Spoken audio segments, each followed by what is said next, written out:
Assalamualaikum warahmatullahi wabarakatuh. Alhamdulillahirabbil alamin wa bihi nasta'in dunya waddin wa ala alihi wa sahbihi rasulillahi ajmain amma ba'du. Bapak Ibu kelas ekstensi, kelas karyawan, tepatnya di SGAB 23 yang saya hormati dan sangat saya banggakan. Selamat bertemu kembali di semester 6 ya, pada mata kuliah metodologi penelitian ya. Nah, mengawali materi hari ini, kita sampaikan dulu puji dan syukur kehadirat Allah Subhanahu wa taala yang senantiasa melimpahkan rahmat, taufik, hidayah serta inayahnya kepada kita semua sehingga pada siang hari ini kita bisa berkumpul dan dipertemukan dalam acara proses pembelajaran ya pada mata kuliah metodologi penelitian. Pembelajaran hari ini masih virtual ya, dan hari ini Anda dipersilahkan untuk menyimak, tetapi walaupun demikian diskusi tetap, kemudian pertanyaan-pertanyaan bisa kita diskusikan melalui virtual, bisa di WA group materi atau mata kuliah. Kemudian juga bisa di GC, bisa juga langsung interaksi di sini ya. Mudah-mudahan pertemuan kita hari ini mendapatkan ridho, berkah, dan Allah Subhanahu wa taala selalu memberikan kemudahan dalam menyerap berbagai ilmu, khususnya ilmu metodologi penelitian ini ya. Kemudian lupa sholawat serta salam semoga tetap tercurah ruahkan kepada baginda Rasulullah Shallallahu Alaihi Wasallam, kepada para keluarganya, ya, sahabat-sahabatnya, tabi'in-tabi'innya, serta seluruh umatnya yang selalu taat, tunduk, patuh terhadap ajaran beliau, yang mudah-mudahan termasuk kita di antaranya dan kelak kita juga bisa mendapatkan syafaat dari beliau. Baik, mahasiswa dan mahasiswi di semester 6 ya, yang saya banggakan di materi metodologi penelitian ini ya. Bentar dulu. Ini tidak terasa ya, Bapak Ibu sudah harus membuatkan sebuah karya tulis ya, karena materi atau mata kuliah ini memang mempersiapkan Anda semua mahasiswa dan mahasiswi di program sarjana untuk membuatkan sebuah karya ilmiah ya, karya tulis, karya ilmiah yang disebut dengan tridharma yang kedua, yaitu penelitian ya, research. Nah, riset tentu saja pasti menggunakan sebuah metodologi penelitian yang ilmiah ya, dan yang dibenarkan. Nah, pada materi metodologi penelitian ini, seluruh mahasiswa dan mahasiswi selain untuk mengenal, kemudian mengerti, tidak hanya mampu menjelaskan, tetapi harus mampu mengaplikasikan dengan memilih metode yang tepat, dengan fenomena dan problem gap atau permasalahan dalam sebuah riset yang tepat, tinjauan pustakanya juga yang tepat, kemudian metodologi uji validitas, keabsahan data, kemudian reliabilitas, dan yang lain-lainnya juga harus tepat. Sehingga hasil riset kita bisa reliable dan bisa menjadi sebuah kemanfaatan bagi semua pihak, terutama bagi objek untuk decision maker, bagi kita peneliti juga menambah ilmu, wawasan, dan menambah pengetahuan, kemudian juga bagi halayak di kalangan akademisi juga ini bisa menjadi sebuah rujukan bagi peneliti berikutnya dengan hasil penelitian yang kita lakukan. Dan banyak hal ya, apalagi kalau kita lihat di dunia kesehatan, untuk penelitian-penelitian terutama dengan berbagai penyakit yang hari ini sedang terjadi, ini memang sangat dibutuhkan dan sangat diharapkan sekali. Nah, tetapi tentu saja penelitian ini memerlukan waktu dan memerlukan metode sehingga hasil keakuratan dari hasil penelitian, sebut saja sebuah vaksin misalnya ya, ini harus bisa valid dan reliable sehingga hasilnya tidak membahayakan banyak makhluk ya, terutama manusia yang menjadi objek dari vaksin. Nah, khusus di metodologi penelitian yang kita bahas karena penelitian kita penelitian bisnis ya, artinya manajemen yang kita pelajari adalah manajemen perusahaan, sehingga nanti fokus dan skup penelitian baik itu bidang manajemen SDM maupun manajemen keuangan, manajemen pemasaran, atau Bapak Ibu mau mengambil judul di bidang fokus skup manajemen strategi atau manajemen operasional, silahkan. Cuma fokus kita, skupnya itu di bisnis, artinya di ekonomi. Kenapa? Karena di semester-semester sebelumnya, MSDM yang kita pelajari, manajemen keuangan yang kita pelajari adalah tentang bidang-bidang SDM, keuangan, strategi, operasional, dan pemasaran di bidang perusahaan atau bisnis yang sifatnya profit oriented ya. Jadi sebetulnya di lembaga-lembaga layanan seperti pemerintahan daerah, pemerintahan pusat, provinsi, kemudian di desa juga ilmu MSDM pasti di mana-mana ya ilmu manajemen ini teraplikasikan. Ya keuangannya juga sama ya, manajemen keuangan pemerintahan, kemudian manajemen pemasaran pemerintahan, bagaimana kepuasan masyarakat terhadap layanan aparatur sipil negara gitu. Kemudian juga strateginya ada, setiap kecamatan juga punya renstra tersendiri, desa punya renstra tersendiri ya, yang dituangkan nanti masukannya dari Musrenbang dan lain sebagainya, punya manajemen operasional. Tetapi yang dimaksud dalam metodologi penelitian dan di kurikulum kita di program STIE, program sarjana manajemen ini adalah manajemen perusahaan gitu. Nah, jadi karena yang sudah dijelaskan barusan seperti itu, jadi objek-objek penelitian nanti diharapkan adalah di bidang-bidang objek perusahaan atau lembaga yang profit oriented gitu ya. Jadi kalau mau ngambil fokus penelitiannya nanti di bidang SDM, silahkan, cuma SDM yang perusahaan profit oriented. Artinya apa? Bapak Ibu belum diperkenankan untuk mengambil penelitian, misalnya fokusnya di manajemen SDM ya, misalkan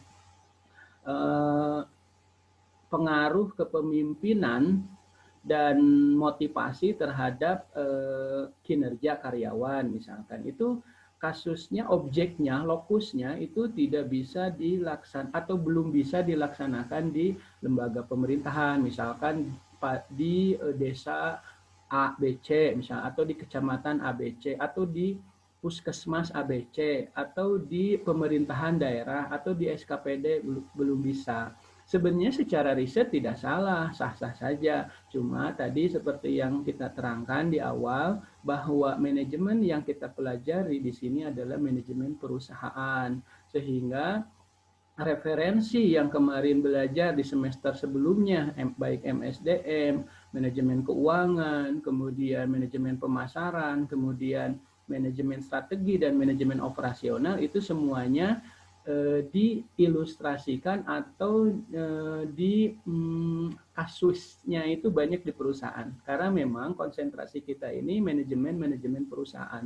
Nanti banyak ya, cuma kita belum dijuruskan gitu, masih prodi, masih manajemen. Nanti kalau ada penjurusan khusus bisa manajemen pariwisata misalnya, bisa manajemen kesehatan, bisa manajemen pendidikan, bisa manajemen pemerintahan.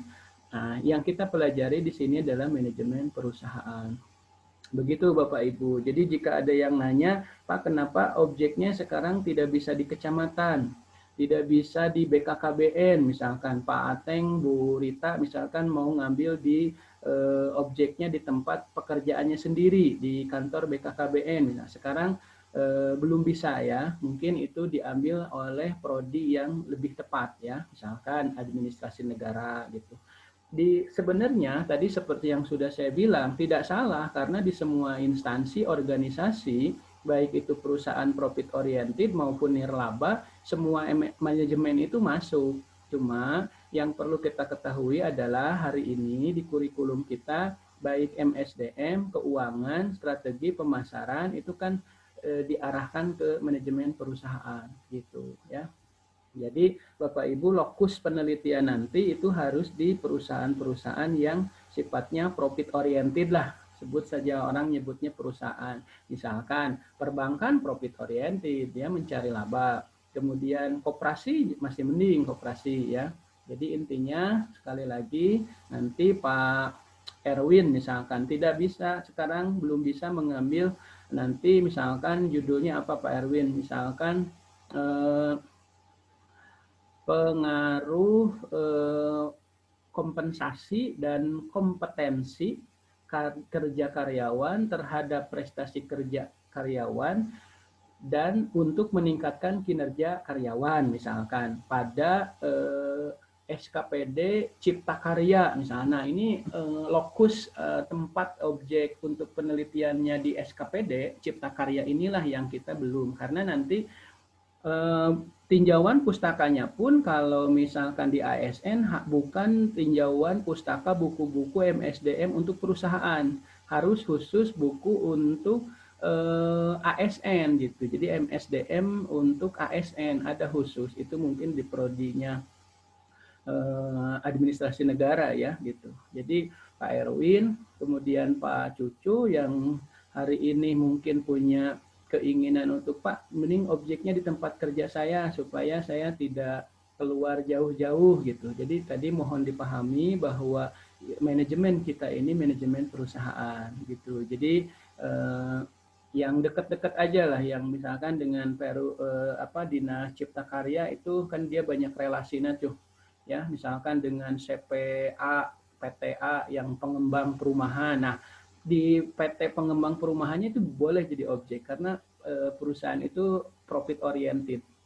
Di situ kan ada MSDM, misalkan perekrutan untuk tenaga tukang saja ya, itu kan harus direkrut, apa di situ ada proses seleksinya atau bagaimana. Kemudian kalau job analisisnya butuh untuk seorang administrasi misalkan atau frontliner untuk menangani tentang yang mau ngambil rumah misalkan itu bisa, atau misalnya rekrutmen untuk tenaga marketing yang memasarkan coupling dan tipe rumah yang ada di PT itu kaitannya dengan manajemen pemasaran. Terus kemudian manajemen keuangan, bagaimana nanti modal yang dimiliki cukup tidak, kemudian angsuran. Jadi bisa tuh di PT-nya, mitranya Dinas Cipta Karya kan banyak. Jadi Pak Cucu, Pak Erwin jangan khawatir, aduh nggak bisa di tempat kerja kita ya, karena tadi manajemen yang kita pelajari manajemen perusahaan. Banyaklah mitra Cipta Karya. Kemudian mitra BKKBN juga banyak lah gitu. Jadi Pak Ateng belum bisa ya objeknya di sana, Bu Rita, kemudian Bu siapa ini, Bu Leni ya, belum bisa tuh di Kominfo karena Kominfo ini lembaga layanan ya, jadi tidak profit oriented sehingga kurang tepat manajemen perusahaan. Risetnya ada di situ. Silahkan cari mitra-mitra Kominfo juga ya, banyaklah yang bisa bermitra, atau kalau punya misalkan mau diperbankan boleh silahkan ya. Jadi siapa ini yang di Kominfo kan banyak ya, ada Bu Leni kemudian yang lainnya. Jadi saya tegaskan sekali lagi, lokus tempat riset permasalahan yang nanti akan diambil dalam sebuah riset atau penelitian, sebut saja untuk tingkat sarjana itu kita menyebutnya dengan skripsi. riset untuk setingkat S2 atau program magister kita menyebutnya tesis, kemudian riset untuk program S3 atau doktor itu disebutnya disertasi. Sama saja, cuma kedalaman keluasannya mungkin untuk tesis dan disertasi lebih dalam lagi, lebih luas lagi. Untuk level sarjana itu mungkin tidak terlalu dalam gitu ya. Itu saja mungkin. Nah, ini sudah saya berikan gambaran dan tegaskan. Jadi mohon nanti saat memasuki semester 7, kemudian memasuki semester 8, usulan-usulan pengajuan untuk riset Bapak Ibu tidak salah objek ya, sehingga hari ini Bapak Ibu masih ingat saya sudah menyampaikan. Kalaupun lupa, karena video ini hari ini masuk di channel setiap dosen, terutama dosen saya sendiri di metodologi penelitian, saya kira kalau Bapak Ibu lupa silahkan bisa masuk kembali ke linknya dan Bapak Ibu simak kembali. Jadi sekali lagi saya tegaskan nanti untuk penelitian-penelitian yang Bapak Ibu lakukan belum bisa untuk di lembaga layanan karena itu bukan perusahaan profit oriented. Jadi lembaga organisasinya gini ya, kalau misalkan dia tidak optimal juga dia tidak akan terlalu berpengaruh kepada laba kan gitu. Sementara manajemen yang kita pelajari adalah manajemen perusahaan ya. Saya kira bisa dipahami, jadi tidak ada lagi pertanyaan-pertanyaan tentang Pak kumaha abdi mah bade di desa wae, Pak kumaha abdi bade di kecamatan, Pak kumaha abdi bade di tempat SKPD dinas yang tempat saya kerja supaya saya enggak izin meninggalkan tempat kerja misalkan. Nah, itu sudah tidak ada lagi pertanyaan-pertanyaan seperti itu karena sudah jelas dan tegas bahwa manajemen yang kita pelajari di kurikulum kita adalah manajemen perusahaan. Sehingga jika Bapak Ibu sering mendapatkan di mata kuliah MSDM, keuangan, kemudian strategi dan pemasaran, kasusnya kan banyak di perusahaan. Misalkan di pemasaran, marketing mix, misalnya kita punya sebuah produk, ya, baik jasa, kalau perbankan kan itu jasa, ada produk kredit, ada produk simpanan, kemudian di produk Unilever saja produknya banyak ya, itu Unilever, Wing ya, ada pasta gigi. Pasta gigi juga dari sisi produk ada kedalaman dan keluasan produk, ada merek anu kan, merek anu juga ada juga yang ukuran sekian, kemudian ada juga yang dari sisi variannya, rasanya kan, kemudian kualitasnya itu juga diperbanyak. Nah itu dari sisi pemasaran ya, pemasaran. Dan itu nanti ada marketing mix, ada product, place, promotion, sama satu lagi adalah pricing ya, harga gitu. Sementara jika di lembaga layanan ASN itu produk mungkin ada produk layanan, tetapi kan pricing itu tidak, harganya tidak diukur dengan uang ya, dan itu sekali lagi jadi penelitian di objek layanan itu yang nirlaba, tidak profit oriented, kita tidak belum bisa ya. Jadi cukup bisa dipahami lah gitu. Itu prolog awal untuk mata kuliah metodologi ya. Kemudian, nah diharapkan di mata kuliah ini ya Bapak Ibu mahasiswa dan mahasiswi khususnya di kelas ekstensi, kelas karyawan di SGAB 23 ini ya, semuanya harus memahami konsep dasar metodologi penelitian ya, sehingga Bapak Ibu jika diizinkan ya, sebetulnya materi yang saya sampaikan hanya sampai materi sebelum UTS ya, sebelum sampai UTS. Harusnya setelah UTS kita harus ada simulasi dan workshop ya, tentang apa? Tentang riset yang akan Bapak Ibu lakukan gitu ya, itu harusnya. Jadi silahkan dipersiapkan dari sekarang ya. Jadi dari mulai permasalahan observasi dulu Bapak Ibu. Ingat sudah tidak ada lagi pertanyaan, Pak abdi mah bade di puskesmas, tidak ya, tidak ada. Tadi sudah saya tegaskan, silahkan harus di perusahaan yang profit oriented ya. Nah, pada saat sudah mengikuti materi ini, diharapkan mahasiswa mampu memahami konsep-konsep dasar metodologi penelitian ya. Karena Kalau memang konsep ini sudah dipahami ya oleh seluruh mahasiswa, bahkan mahasiswa sudah mampu membuatkan semacam pra pra UP lah, pra usulan proposal gitu ya. Pra usulan kan nanti di semester 8 itu sebelum ke bab 4 penelitian kan Anda mengajukan proposal penelitian dulu ya. Nah, di sini tadi yang dimaksud oleh saya setelah UTS itu kita jangan ada lagi harusnya Anda itu belajar pra-UP gitu. Jadi pra-UP itu usulan proposal Anda yang sebetulnya ada di semester 8 tetapi sudah dipersiapkan di sini itu. Hitung-hitung prakualifikasi lah pemanasan dan syukur-syukur kalau memang itu sudah yakin nanti hasilnya bagus, kita dapat koreksi-koreksi dan tambahan, tentu saja bukan berarti salah, ini untuk penyempurnaan riset Anda yang Anda lakukan gitu ya. Supaya nanti kalau sudah yakin dan memang agak lebih mengarah ke kalau sempurna mungkin jauh ya, lebih mendekati benar gitu. Nanti di semester 8 Anda sudah running itu saja gitu. Jadi nggak usah mencari-cari lagi apa nih judulnya karena sudah dipersiapkan di semester 6 ini gitu ya. Itu barangkali Bapak Ibu. Kemudian yang kedua, diharapkan mahasiswa juga mampu menulis draft proposal. Makanya kalau memang capaian learning outcome dalam mata kuliah ini mahasiswa harus menuliskan draft terlepas benar atau salahnya, tetapi sudah mampu menuliskan draft proposal ya, usulan proposal penelitian.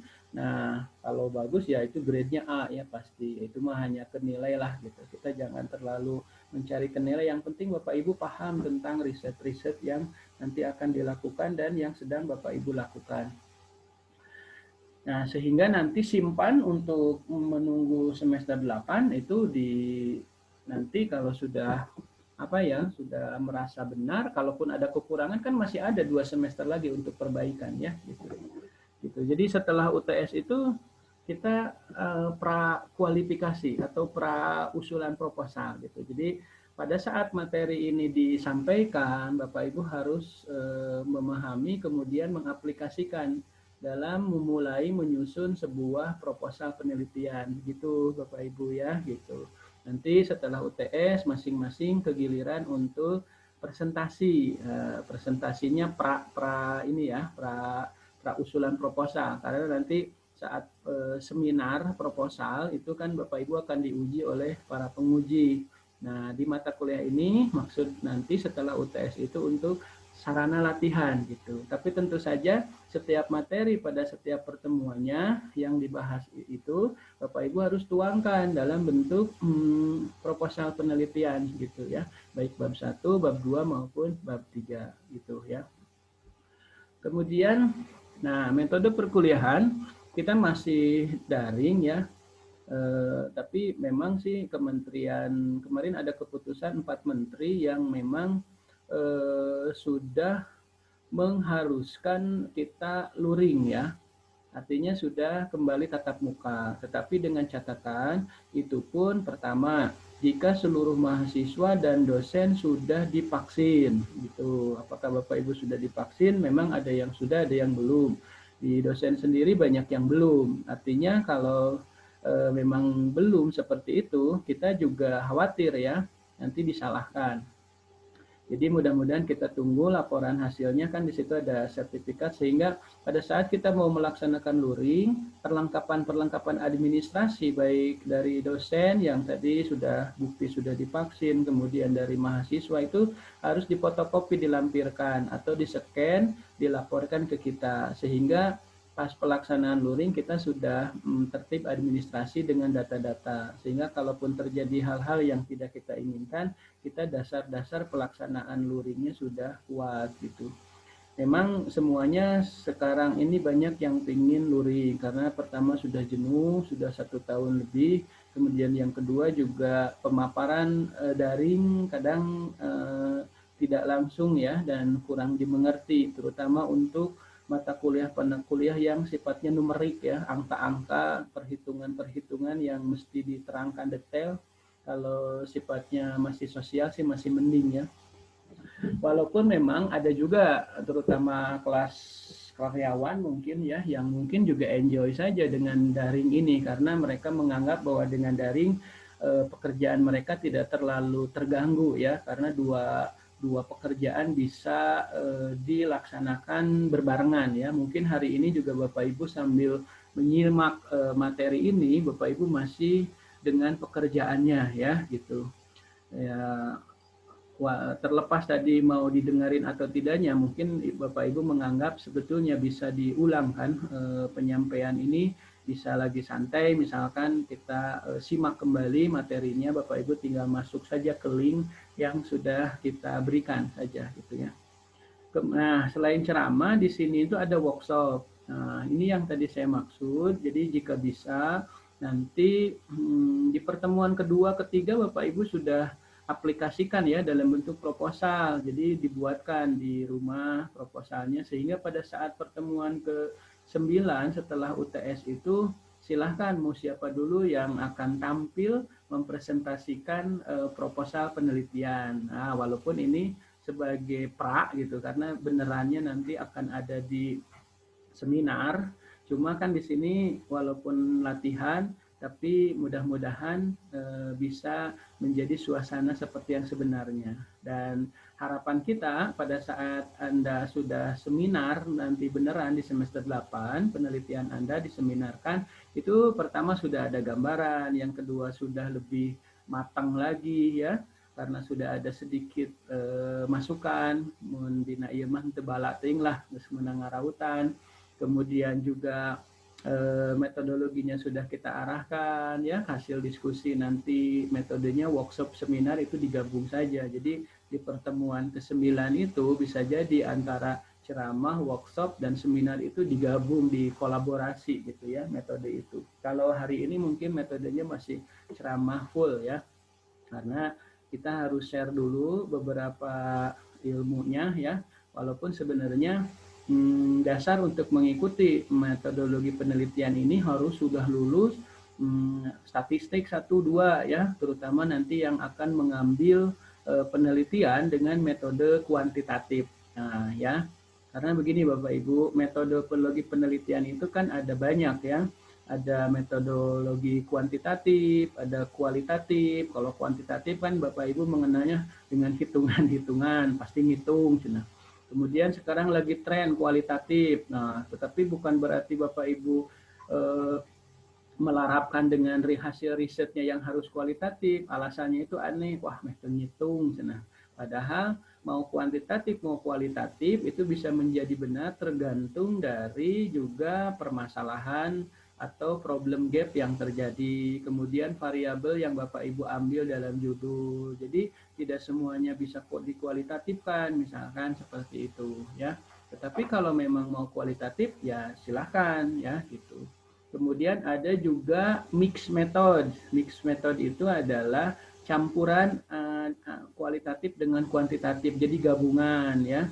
Jadi di dalamnya itu metode kualitatifnya ada, metode kuantitatifnya ada. Ada yang harus dilaksanakan kuantitatif dulu, kemudian baru kualitatif, ada kualitatif baru kuantitatif. Nah itu dinamakan dengan mixed method.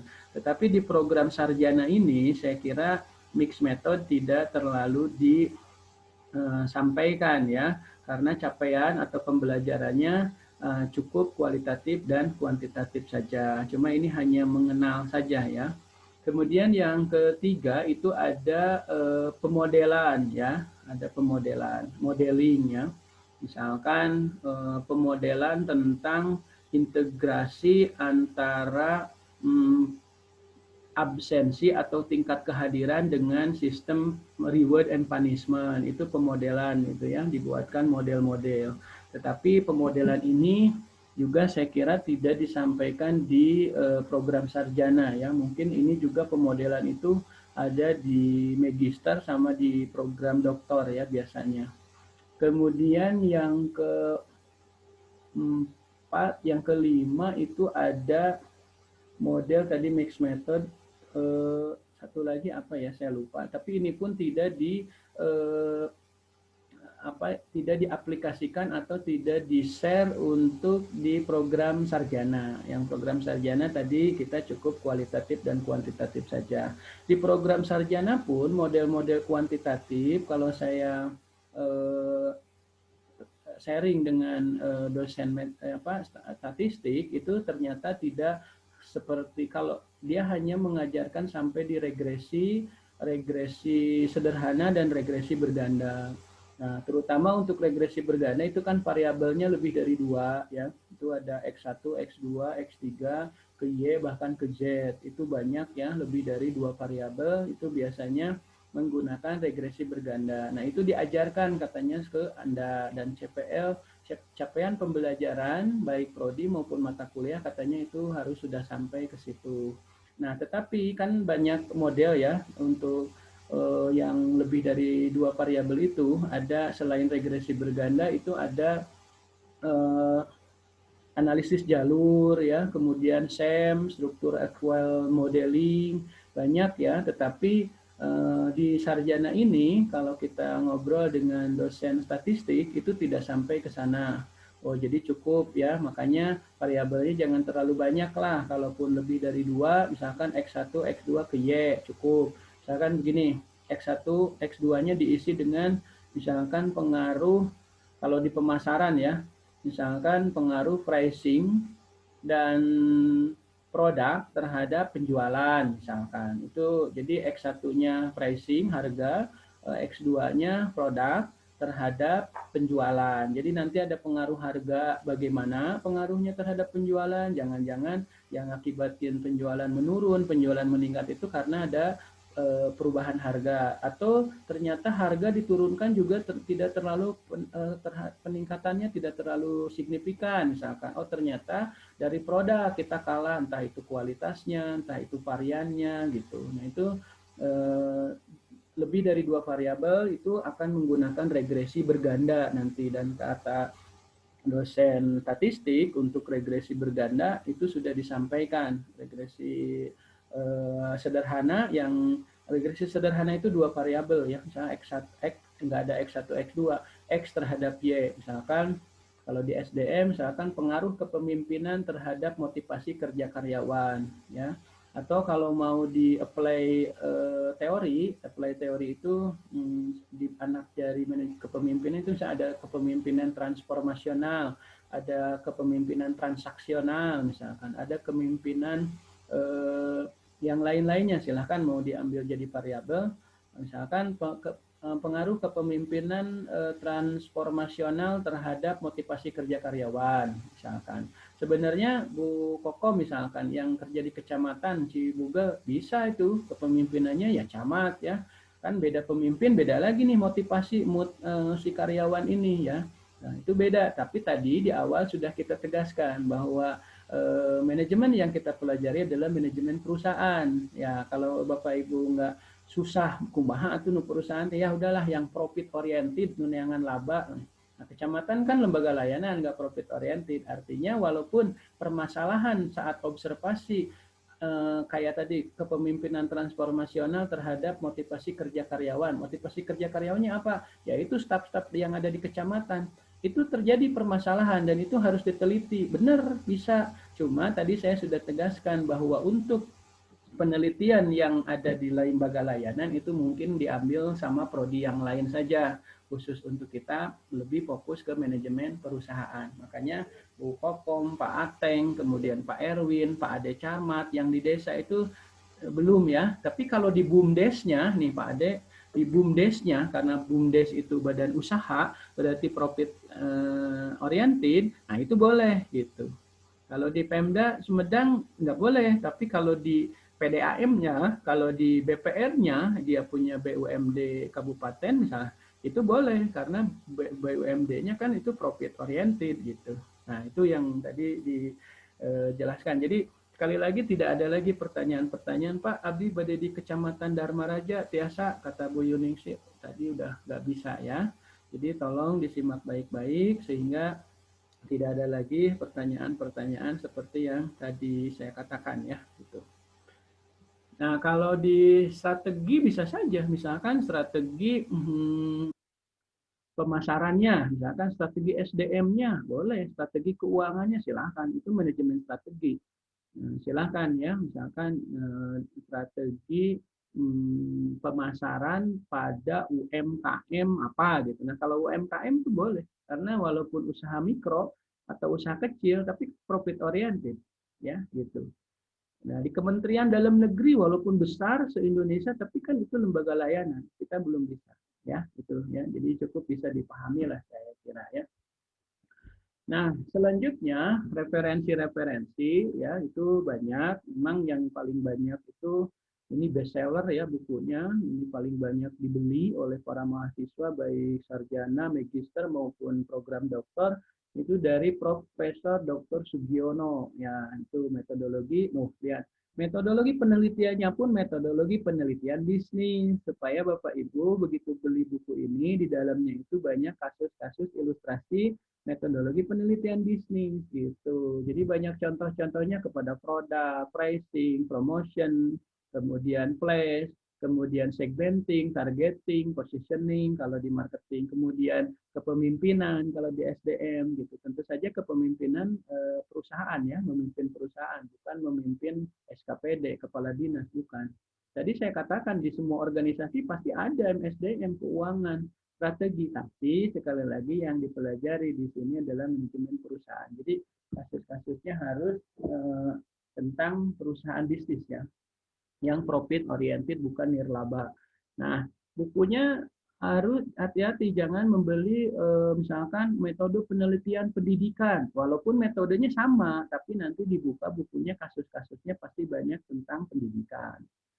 Metodologi penelitian administrasi, ya kalau secara metodologi sih sama juga, mau pendidikan, mau administrasi, mau bisnis, mau di bidang pertanian, sama. Cuma nanti begitu dibaca bukunya pasti baik yang variabel X1, X2 terhadap Y, X1, X2 terhadap Y, kemudian ke Z, itu pasti banyak ilustrasi-ilustrasi tentang ya tadi penelitian yang dimaksud. Kalau metodologi penelitian pertanian ya pasti banyak kasus-kasus di pertanian gitu.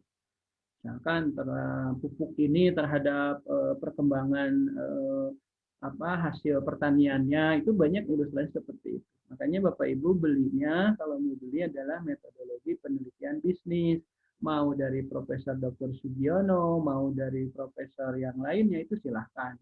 Cuma memang yang banyak dipakai terutama di lingkungan kita di STI 11 April itu dari Profesor Dr. Sugiono gitu.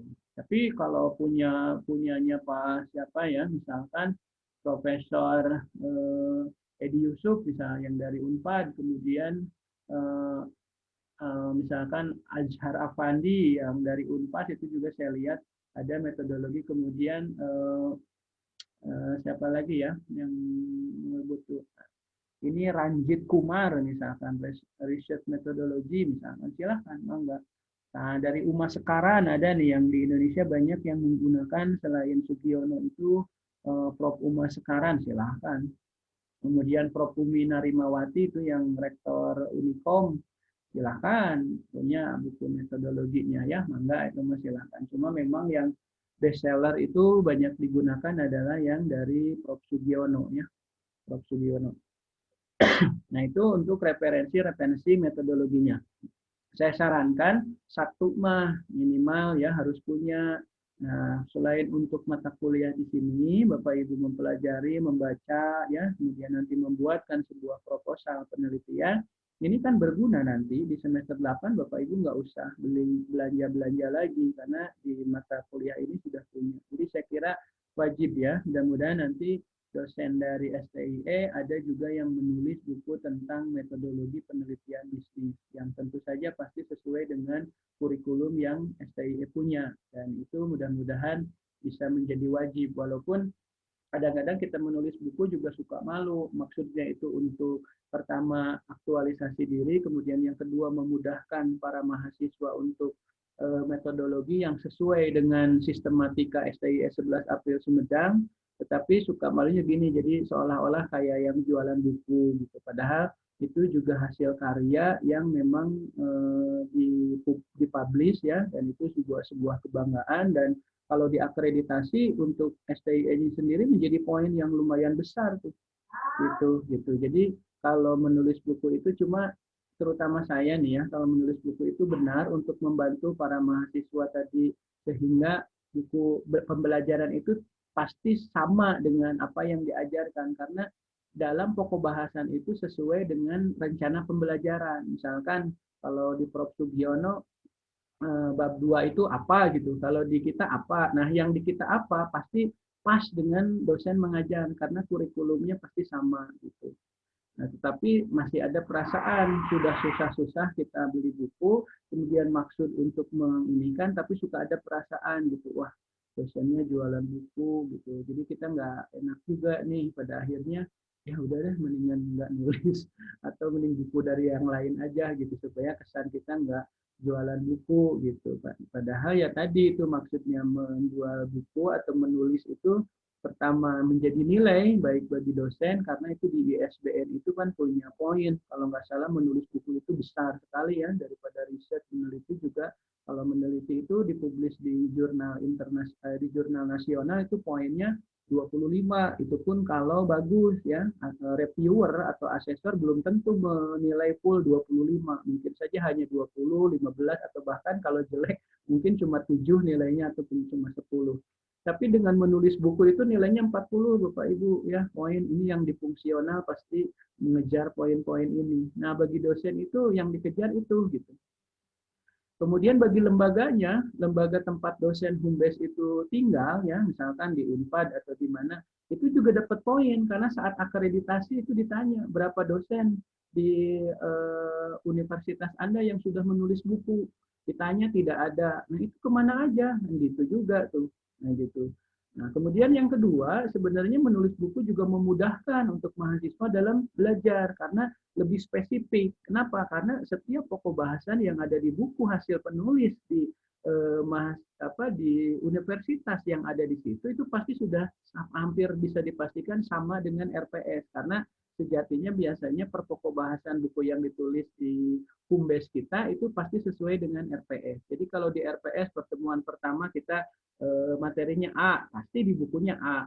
Di RPS materinya C, pasti C gitu. Berbeda dengan dosen kita membeli buku dari dosen luar, belum tentu sama dengan yang ditulis di RPS oleh dosennya. Sehingga pertemuan kedua misalkan B di buku itu ada di JEB gitu ya, gitu. Jadi bolak-balik. Sebenarnya lebih enak sebetulnya. Cuma memang pada saat kita menuliskan, apalagi kita mungkin perasaan ya dosen, pada saat kita mengenalkan bahwa sebagai pegangan referensi harus buku ini gitu ya kalau bisa buku yang ditulis oleh karya kesannya itu seolah-olah apa ya jualin buku gitu padahal tadi kalau luar itu kan akan berbeda pokok bahasannya kalau yang dari dalam ya pasti sama karena buku yang ditulis itu berdasarkan RPS yang sudah dibuatkan gitu. Jadi lamun ayeuna pas level 2 harus ke sini ya pasti harus ke situ sudah bisa dipastikan. Cuma itu perasaan saja mungkin ya. Makanya saat terlintas perasaan seperti itu, ngapain juga sih? Paling-paling cuma untuk poin aja sehingga nyetaknya nggak banyak. Cuma paling-paling sudah kita buat buku nih ya sudah susah payah itu hampir 8 bulan itu bisa nulis buku satu itu nggak sebentar ya belum lagi proses editorial sama reviewernya itu lumayan lama jadi sebelum ke masa fase cetak itu mengalami berbagai proses ya gitu nah begitu dikeluarin nah tadi punya perasaan seperti itu juga nggak enak juga belum lagi kita merasa bahwa mahasiswa itu tidak semuanya orang berada juga kasihan juga padahal maksudnya bukan untuk jualin buku untuk tadi memperkaya juga ya karena yang seberapa tuh lah nulis buku dengan pengorbanannya cuma tadi perasa kemudian aneh sehingga ya maleslah mungkin nanti nyetak hanya untuk poin saja untuk poin saja. Tetapi kadang-kadang bagi sebagian orang yang kritis, mahasiswa ada juga yang nanya, Pak ini kok buku-buku referensi luar semua, apa dari kita nggak ada yang mampu nulis? Nah itu juga kadang miris juga, oh berarti kinerja dari dosen kita juga nggak sanggup untuk menulis dengan apa ya, seaktif, seproduktif mereka gitu ya. Nah, Pak Prof Sugiono ini home base-nya di Universitas Negeri Yogyakarta, jadi di UNY kalau nggak salah ya. Dia itu kalau nggak salah doktornya dokter pendidikan, memang metodologi, tapi dia itu home base-nya di pendidikan ya kalau nggak salah. Tapi dia mampu bahkan bisa masuk ke semua bidang program studi ya, di ekonomi dia masuk, metodologi penelitian bisnis, di pertanian, di administrasi juga dia best seller gitu. Nah ini hebat sekali ya gitu. Nah kadang ada mahasiswa yang suka nyeleneh gitu, Pak. Kalau di dosen kita nggak ada yang menulis ya buku-buku. Nah ini juga kadang-kadang malu gitu. Kemarin saja saat asesor visitasi kita diakreditasi Bapak Ibu itu ditanya tuh sama asesor itu, coba dosen yang menulis ada berapa, kemudian ada buku kayak UM ada buku, ternyata tidak ada ISBN-nya, malah diketawain, bukan itu yang harus ber-ISBN. Nah punya saya yang 3 itu ber-ISBN tuh bermanfaat buat akreditasi, sehingga akreditasinya kan lumayan sekarang jadi baik baik ya, asalnya kan cukup jadi baik. Kenapa? Karena tadi dari produktivitas tadi gitu ya gitu. Ya mungkin kita di daerah, jadi kemudian mahasiswa kita juga banyak yang memang ada yang kurang mampu untuk bayar kuliah, juga kadang kesulitan ya, apalagi untuk buku gitu. Sehingga sebetulnya kita tidak maksa kan, waktu kita mengenalin buku juga kita tidak maksa. Artinya mau beli hanya 10 padahal tahu di kelas itu ada misalnya 30, kita tidak memaksa, silahkan saja. Tetapi kita pun menghargai yang sudah membeli, itu ada nilai keaktifannya karena ada keinginan usaha untuk walaupun terlepas bukunya tidak dibaca, tapi kita membaca atau memahami bahwa mereka itu ada keinginan untuk memahami gitu walaupun tidak dibaca. Eh, Sehingga ada memiliki nilai keaktifan berbeda. Tetapi kalau ini tidak diterangkan, nanti sama yang beli salah lagi. Oh, abdi mah abang kena termampu, tengah galau, bisa diberi nilai keaktifan. Berarti ngeunah keur nu loba duit, ya salah lagi. Tapi paling tidak saya harus mengapresiasi karena orang yang membeli buku itu juga belum berarti punya uang. Mungkin dia nabung saking inginnya belajar. Nah, ini juga harus diapresiasi gitu. Nah ini untuk referensi bacaan-bacaan, silahkan, tidak ada buku-buku yang dari dosen kita ya, baik Pak Arifin, Pak Dr. Arifin, kemudian Pak yang lain-lainnya ya, tidak ada. Mungkin belum menulis atau mungkin punya perasaan yang sama dengan saya tadi saat menulis buku ya. Eh, Cuma kalau kita sih menulis buku kadang-kadang begini ya, yang kita tahu, yang kita pahami walaupun sedikit itu bisa tertuangkan di buku itu. Nah kemudian pada saat orang membaca buku itu dan kemudian mengaplikasikan, apalagi sampai berhasil, kita punya kebanggaan tersendiri. Dan inilah mungkin mudah-mudahan benar ya yang dimaksud oleh agama, bahwa inilah ilmu yang bermanfaat. Nah, kalau kita mengajar seperti ini, mungkin tersampaikan ya dengan baik, tertransfer dengan baik ya, bagi yang menerimanya dengan baik. Ada kalimat-kalimat perkataan yang mungkin Bapak Ibu bisa aplikasikan, bisa dipulungan lah istilahnya. Nah, itu bisa menjadi ilmu yang bermanfaat. Tetapi bagaimana saat kita sudah tidak ada di dunia ini, apalagi yang bisa bermanfaat buat orang lain. Nah, dengan menulis buku, mudah-mudahan walaupun penulisnya sudah tidak ada, ya, walaupun misalkan pengarangnya sudah tidak ada, kita berharap bahwa ilmunya masih bisa bermanfaat dibaca orang, begitu kurang lebih ya. Dan buku sekarang tidak dalam bentuk hard copy buku, tetapi bisa disebut dengan e-book ya, elektronik buku, sehingga tidak rusak, mual belel, siga nu ayeuna di gale tuh Bapak Ibu. Kalau yang dibeli sama Bapak Ibu hari ini kan bisa kena air, bisa sobek, bisa yang lain sebagainya. Tetapi penulisan buku yang kita buat sekarang tidak hanya dalam bentuk hard copy, tetapi e-book ya, e-book. Jadi Bapak Ibu boleh membeli buku punya Prof. Sugiono, punya saya, punya yang lainnya itu dalam bentuk e-book. Jadi elektronik buku. Jadi Bapak Ibu cukup buka linknya, nanti begitu buka link ada tarif yang harus ditransfer ya. Tapi e-book itu akan lebih murah daripada buku asli karena e-book itu tidak mencetak, tidak ada biaya percetakannya ya. Jadi Bapak Ibu cukup e-book. Kalau misalnya 300 halaman di buku yang sudah dicetak itu harganya 65.000 misalkan ya, yang kisaran 300 halaman dengan ukuran 21 cm kali 28 cm, itu misalnya 65. Nah, kalau di e-book itu hampir setengahnya, bahkan sepertiganya. Jadi kalau 65 paling cuma 30.000 atau bahkan 27.000 gitu. Karena tidak ada biaya cetak. Bapak Ibu hanya mendapatkan fasilitas materinya dalam bentuk elektronik. Ya, Bapak Ibu bisa baca seperti bacanya jurnal dalam bentuk PDF di internet atau di Google ya.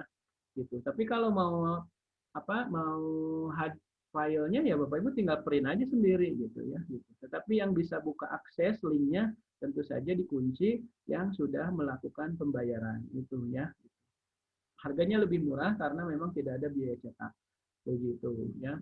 Dan itu lebih lebih sepanjang dunia ini belum kiamat, kemudian elektroniknya masih jalan, pengarangnya sudah meninggal ya, eh, itu kan tetap bisa dinikmati orang. Dan itulah kan kalau kata agama kita, kepercayaan kita, semua orang yang mati itu putus segala amalan, dosa mau nambahan deui, amal mau nambahan deui, kecuali 3 hal. Salah satunya adalah ilmu yang bermanfaat. Nah, dengan penulisan buku ini semua berharap bahwa bukunya bisa bermanfaat bagi kemaslahatan umat ya, terutama untuk di dunia akademisi, praktisi ya, seperti itu barangkali.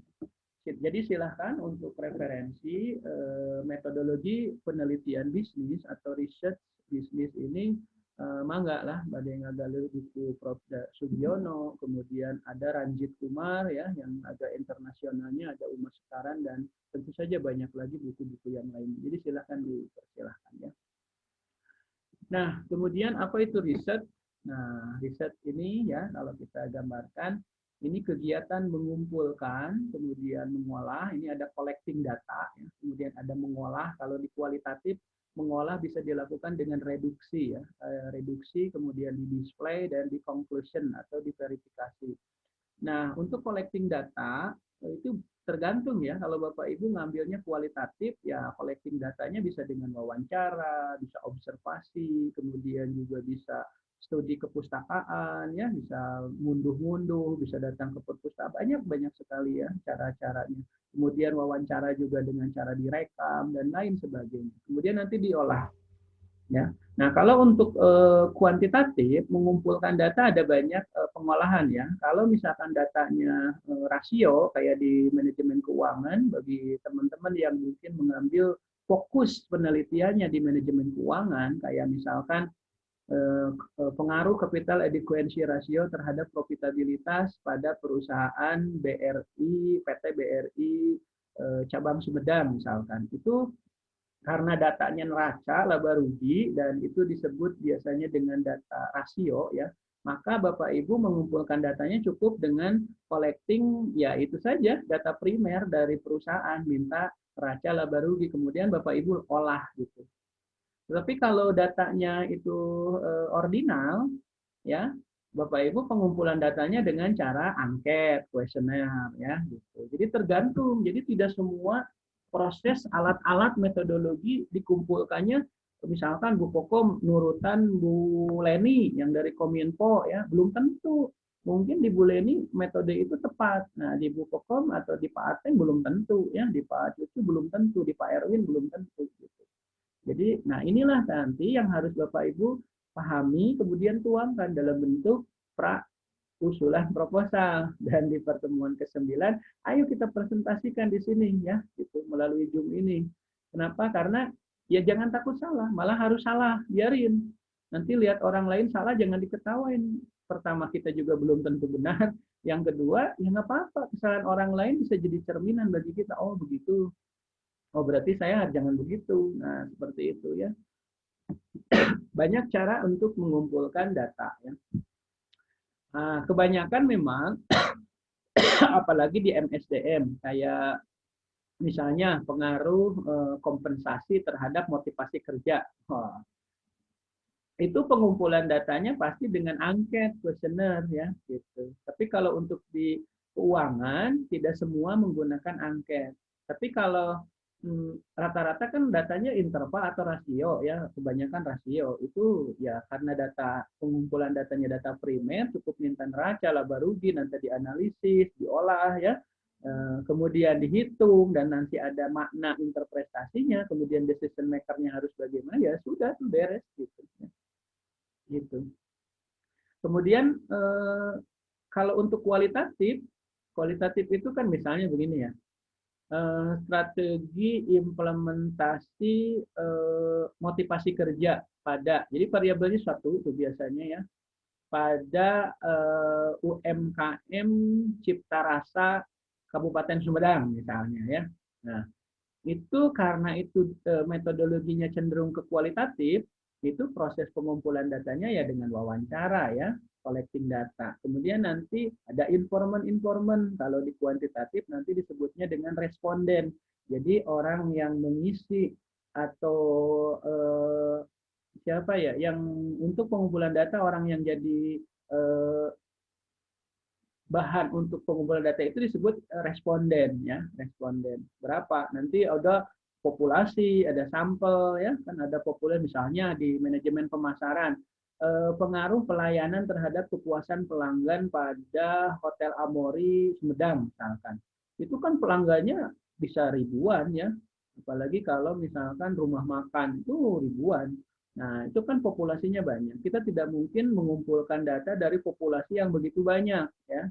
Nah, kemudian diambillah sampel. Nah, nanti metode sampelnya ada banyak. Ada yang sampel model Slopin, ada sampel model sensus, kayak kependudukan itu kan nggak mungkin kita ambil sampel, untuk misalkan sensus ekonomi kita sampel ambil sajalah dusun satu RT, nanti merasa tidak mungkin. Nah, untuk populasi seperti sensus kependudukan itu diambilnya sampel sensus. Kalau sampel sensus itu adalah sampel diambil dari keseluruhan populasi. Jadi kalau penduduk Indonesia 260 juta, ya semuanya jadi sampel gitu. Itu disebut dengan sampel sensus. Ada juga sampel jenuh, ada juga sampel yang menggunakan rumus Slopin. Nah, itu harus harus nanti metodologinya harus dipahami. Nah, baik, jika kita kembali ke riset penelitian, ini adalah kegiatan mengumpulkan nanti ya, ini collecting data, kemudian mengolah, direduksi, kemudian display ya, dan menyampaikan hasil penelitian tentu saja secara sistematis, efisien, dan berlandaskan suatu konsep dan teori. Makanya disebutlah karya ilmiah ya, ilmiah, sehingga tidak bisa seperti orang menyimpulkan hari ini, atau misalkan rezeki Anda harus sekian tapi harus diusaha segini gitu. Itu kan tidak ilmiah. Artinya apa? Dia menyimpulkan seperti itu tidak dengan pengolahan, pengumpulan data-data, tidak dengan metodologi. Jadi itu mah babaledogan lah istilah orang Sunda, dan itu tidak ilmiah. Seperti itu. Tapi kalau dengan eh, misalkan BMKG menyatakan bahwa esok lusa daerah Sumedang itu berawan. Nah, itu ramalan seperti itu hasil dari konsep kajian teori yang ilmiah. Karena pertama, perkawis engke memang tidak terbukti, ya itu namanya juga forecasting ya, atau peramalan ya gitu. Cuma tetap ilmiah hasil kesimpulan itu. Kenapa? Karena diproses dari konsep dan teori dan kajian-kajian yang logis dan ilmiah secara keilmuan. Seperti itu ya. Mungkin dia punya satelit kan, dari satelit kelihatan bahwa awan itu mengarah ke wilayah Sumedang misalkan, kemudian dan di situ akan berkumpul karena angin barat dengan angin timur bertemu, sehingga awan bertemu di wilayah di atas wilayah Sumedang dan menjadikan sebuah awan yang kemungkinan besar hujan, sehingga mereka bisa menyatakan itu hujan. Artinya apa? Landasan konsep teori yang mereka sebut bahwa memutus decision maker bahwa Sumedang diprediksi siang hari hujan, itu berdasarkan konsep dan kajian yang sangat logis dan ilmiah. Perkawis terjadi hujan, yaitu ada variabel residu, ada variabel lain yang tidak diteliti, misalkan ya faktor kuasa Tuhan, kemudian juga ada yang itu faktor-faktor. Karena dalam penelitian juga ada faktor residu ya, makanya ada nanti epsilon di situ itu. Di regresi itu ada konstanta A plus konstanta B, X-nya variabel X, plus E kecil itu. Ya, Anda di statistik sudah belajar, makanya kalau masuk ke sini harus statistiknya harus paham dulu ya. Saya juga sama, nggak malas dengan hitung-hitungan itu sama saya juga. Cuma kan untuk menghitung sekarang kan gampang, ada software, ada SPSS, software untuk penghitungan statistik. Yang penting kita memahami saja. Sama, saya juga paling males ngitung-ngitung kayak gitu Bapak Ibu. Jadi kalau Bapak Ibu barusan kan, aduh, ngitung dewa ya, hoream gitu kan. Tenang saja, karena saya juga sama, nggak senang dengan hitung-hitungan pangkat-pangkat kayak gitulah, pusing. Yang paling penting kita paham dengan maknanya saja. Karena proses penghitungan data itu kan bisa kita masukkan ke software. Nanti software lah di analis kita pingin apa. Yang penting kita mah orang manajemen paham aja artinya dan harus disimpulkan. Kemudian decision maker-nya harus melakukan apa gitu saja. Nah, kemudian riset dan penelitian itu bermaksud untuk memecahkan suatu persoalan. Tadi misalkan ada problem di situ saat observasi, kenapa ya motivasi kerja kok semakin menurun ini? Akhir-akhir ini nggak biasanya, padahal di tahun lalu kita kompak, kemudian juga kemana-mana, wah serasa capek itu, wah capek gitu. Tapi kok akhir-akhir ini udah hampir 6 bulan ini kok males-malesan, udah tang sangalareuneuh, pemimpin oge tidak negor, kemudian pemimpin oge sarua. Nah ini kan permasalahan ini harus kita teliti nih, apa benar nih? Misalkan tadi kan ada motivasi yang menurun ya, kemudian kepemimpin juga tidak jarang negur, terus pembayaran telat wae. Kan ini dari permasalahan ini kita bisa cari nih, kita bisa pecahkan. Cuma kita cari dulu persoalannya apa. Nah, muncullah hipotesis, dugaan-dugaan. Bener gitu pedah pemimpinnya cara negor, bener gitu ya pedah uang telat wae dibayar, dan perusahaannya telat wae mayar, jadi motivasi. Nah, kemudian Anda penasaran atau ingin meneliti lebih jauh dengan judul tadi misalkan pengaruh kepemimpinan dan kompensasi terhadap motivasi kerja karyawan. Nah, judul itu muncul dari permasalahan yang Anda temukan.